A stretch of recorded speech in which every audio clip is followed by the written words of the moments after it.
Party Jubilee Hills party Venkata Deepak Reddy ఆయన ప్రకటించిన పట్ల బీజేపీ శ్రేణులు సంతోషం వ్యక్తం చేస్తున్నారు. ఈసారి జూబ్లీహిల్స్లో ఖచ్చితంగా పోరాటాలు స్వీకరిస్తామని అభిప్రాయం వ్యక్తం చేస్తా ఉన్నారు. ఈ అంశంపై మనతో మాట్లాడడానికి బీజేపీ లీడర్ ప్రభా గౌడ్ ఎట్లా ఉండబోతుంది బీజేపీ జూబ్లీహిల్స్లో పోరాటం ఎట్లా ఉంటుంది?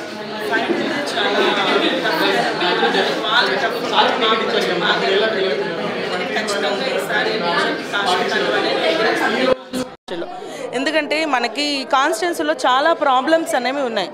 అవి అంతకు ముందున్న ఎమ్మెల్యే అనేది ఏమి క్లియర్ చేయలేదు.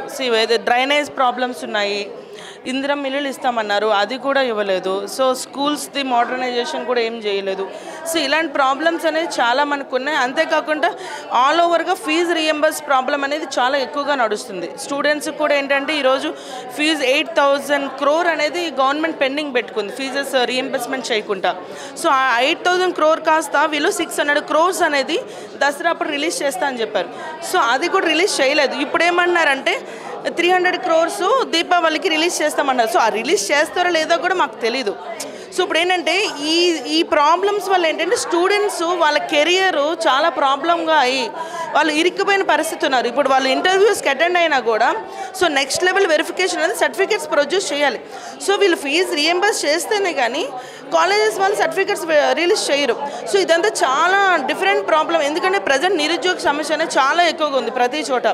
సో ఇవన్నీ సమస్యలు కొంచెం ముందుకు క్లియర్ అవ్వాలి అంటే ఖచ్చితంగా మాకు ఈ కాన్స్టిట్యున్సీ వైజ్గా మా కాషాయ కండువ మాకు ఏదైతే లంకాల దీపక్ రెడ్డి గారు గెలిస్తేనే ఈ సమస్యలన్నిటికీ కూడా ఒక పరిష్కారం అనేది మేము చూపించగలుగుతాం. ఎందుకంటే ఆల్రెడీ మేము చాలా ఫైట్ చేస్తున్నాం డ్రైనేజ్ సమస్యల కోసం.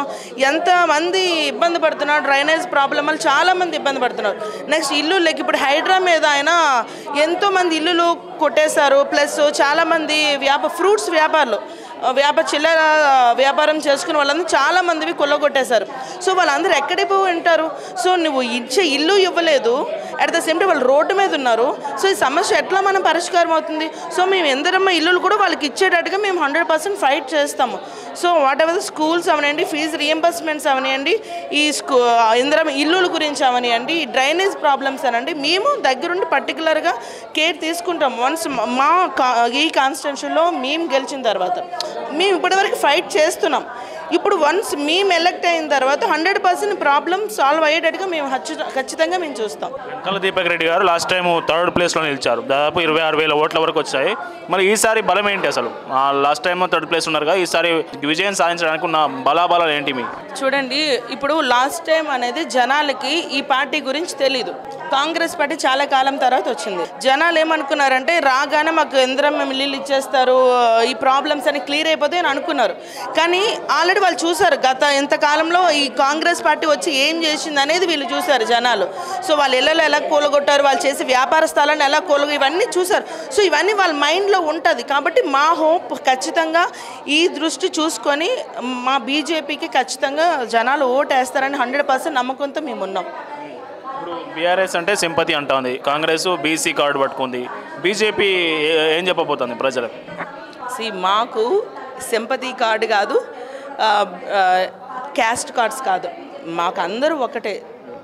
మేమేంటంటే పని చేస్తాము, మమ్మల్ని నమ్మి మమ్మల్ని ఓటేసి గెలిపించమన్నది మేము కోరుకుంటున్నాం 100%. దీపక్ రెడ్డి విజయం ద్వారా బీజేపీ ఇంకా బలపడే అవకాశం ఉంటుంది. ఈ ఏరియాలో ఎట్లా ఉంది? ఈ ఏరియాలో బీజేపీ గెలిస్తే ఖచ్చితంగా ఇది ఒక రోల్ మోడల్ కింద, ఈ కాన్స్టిట్యున్సీని ఒక రోల్ మోడల్ కింద మేము క్రియేట్ చేసి ప్రతి కాన్స్టిట్యున్సీ కూడా ఇలా జూబ్లీహిల్స్లా ఉంటుంది అంటే ఏవైతే ప్రాబ్లమ్స్ లేకుండా మేము క్లియర్ చేసి ఖచ్చితంగా మేము చూపిస్తాం. నెక్స్ట్ ఎలక్షన్కి జనాలే చూస్తారు. సో ఎంత బాగా చేస్తున్నారు బీజేపీ పార్టీ అన్నది they will know it automatically.